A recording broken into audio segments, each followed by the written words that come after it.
स्वागत है आपका द एंशिएंट इंडियन एस्ट्रोलॉजर में। दोस्तों आज हम देखेंगे सक्सेसफुल लव मैरिज योग इन कुंडली। दोस्तों सक्सेसफुल लव मैरिज योग कुंडली में कैसे बनता है दोस्तों, तो इसके लिए सबसे पहले हमको लव मैरिज योग समझना पड़ेगा। सक्सेसफुल तो वो बाद में होगी, देखेंगे।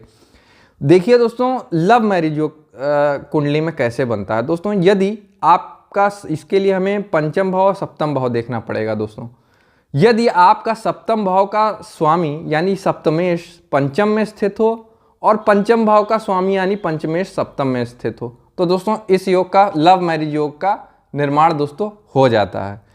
परंतु सक्सेसफुल होने के लिए क्या आवश्यक है।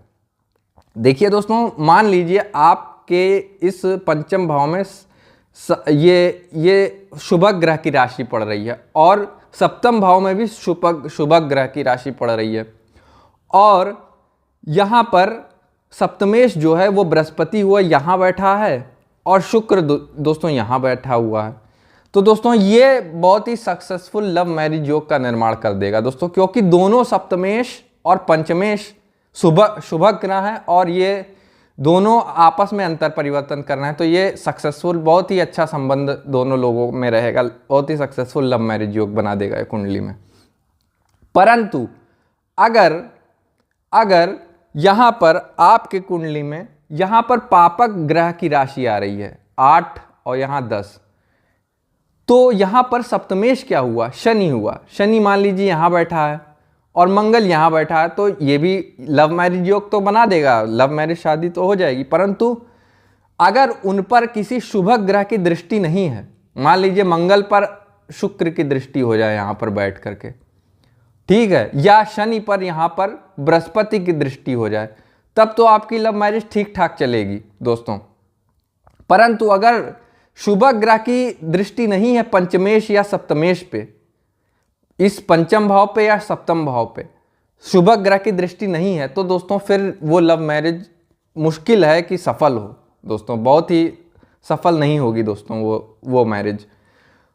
और मान लीजिए दोस्तों आपका यहाँ पर, मान लीजिए ये राशि पड़ रही है 6, 7 और 8 मान लीजिए, तो देखिए दोस्तों पंचम भाव में एक शुभ ग्रह की राशि है और सप्तम भाव में एक पापक ग्रह की राशि है। तो मान लीजिए मंगल यहाँ बैठ गया और शुक्र, ये बुध, छठे मतलब कन्या राशि का स्वामी बुध होता है, तो बुध यहाँ बैठ गया।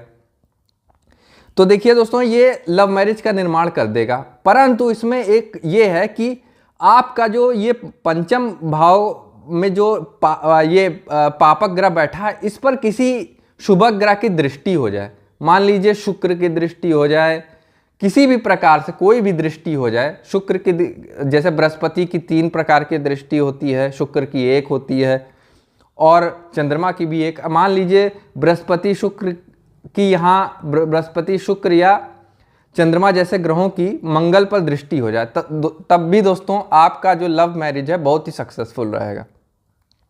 परंतु अगर दोनों सप्तमेश और पंचमेश पापक ग्रह हैं या इनमें से कोई एक सप्तम या पंचम में, सप्तमेश या पंचमेश में से कोई एक पापक ग्रह है और उन पर शुभ ग्रहों की दृष्टि नहीं है, तो दोस्तों थोड़ी मुश्किल हो जाती है। फिर अगर दोनों ही पंचमेश और सप्तमेश दोनों ही पापक राशियां पड़ रही, पापक ग्रहों की राशियां पड़ रही हैं और दोस्तों लव मैरिज योग का निर्माण हो रहा है, और मान लीजिए ऐसा हो रहा है यहाँ 11 लिखा है, यहाँ 12 लिखा है, यहाँ 1 है, तो दोस्तों यहाँ पे भी, इसमें भी दोस्तों पापक ग्रह की राशि पड़ गई और पंचम में भी पापक ग्रह की राशि पड़ गई। तो सप्तम भाव का स्वामी यहाँ पंचम में स्थित मंगल और पंचम भाव का स्वामी यहाँ पर स्थित शनि। तो दोस्तों अगर इन पर किसी शुभ ग्रह की दृष्टि नहीं है इस पर, और पंचमेश पर या सप्तमेश पर, तो दोस्तों फिर लव मैरिज आपकी सही नहीं चलेगी, विफल होगी दोस्तों।